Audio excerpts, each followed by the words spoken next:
మీ సంతాన కలను నిజం చేసుకునేందుకు ఈ రోజే 49 సంప్రదించండి 9390501418. Tata consultancy services artificial intelligence పై దృష్టి సారిస్తోంది. ఇందుకు సంబంధించి ఇప్పటికే కొన్ని నిర్ణయాలు కూడా తీసుకుంది. ఏఐ నిపుణులను నియమించుకుంటామని ప్రకటించింది. ఇందుకోసం భారీ ఖర్చు చేయనుంది. అయితే ప్రస్తుతం సంస్థలో పనిచేస్తున్న ఉద్యోగులకు సంబంధించి ప్రమోషన్లు ఈసారి లేనట్టేనని తెలుస్తోంది. ఆ కంపెనీ ఉద్యోగుల పదోన్నతుల ప్రక్రియపై ఇంకా నిర్ణయం తీసుకోలేదు.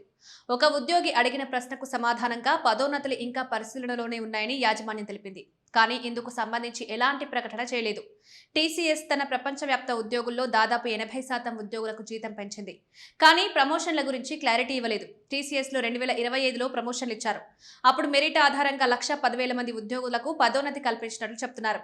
ఈ ఏడాది మే నెలలో కంపెనీ వార్షిక జీతాల పెంపులను ప్రకటించింది. అయినప్పటికీ ప్రమోషన్లపై స్పష్టతలు ఇవ్వలేదు. ఏప్రిల్ 2026లో ప్రమోషన్లు జరిగాయని కొంతమంది ఉద్యోగులు చెప్పినప్పటికీ దీనిపై ఎలాంటి అధికారిక ప్రకటన రాలేదు. తాజాగా టీసీఎస్ అంతర్గత లెర్నింగ్ కెరీర్ ప్రోగ్రెషన్ ప్రోగ్రామ్ అయిన వింగ్స్ గురించి కూడా యాజమాన్యం ఉద్యోగులకు తెలియజేసింది. కంపెనీ ఏఐ ఫస్ట్ వ్యూహానికి అనుగుణంగా దాన్ని పునఃరూపకల్పన చేసినట్లు ప్రకటించింది. పునరుద్ధరించిన ఈ ప్రోగ్రాంలో దాని పాఠ్య ప్రణాళిక, అసెస్మెంట్ ఫ్రేమ్వర్క్లో మార్పులుంటాయని, ఏఐ నైపుణ్యాలపై ఎక్కువ ప్రాధాన్యత ఉంటుందని, బాహ్య లెర్నింగ్ భాగస్వాములతో కలిసి పనిచేయడానికి ప్రాధాన్యత ఇస్తారని ఉద్యోగులు చెప్పారు. కాగా టీసీఎస్ కంపెనీ ఏఐ వల్ల తీవ్ర ఒత్తిడిని ఎదుర్కొంటుంది. అయితే ఈ మధ్య కాలంలో కంపెనీ త్రైమాసిక ఫలితాలు అంచనాలను మించాయి.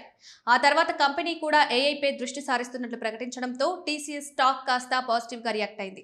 కాగా ఈ ఐటీ సేవల దిగ్గజం BFSI, cyber security, communications and media, energy resources and utility, travel and hospitality, US west, US east business group వర్టికల్స్లో చాలా మార్పులు చేసింది.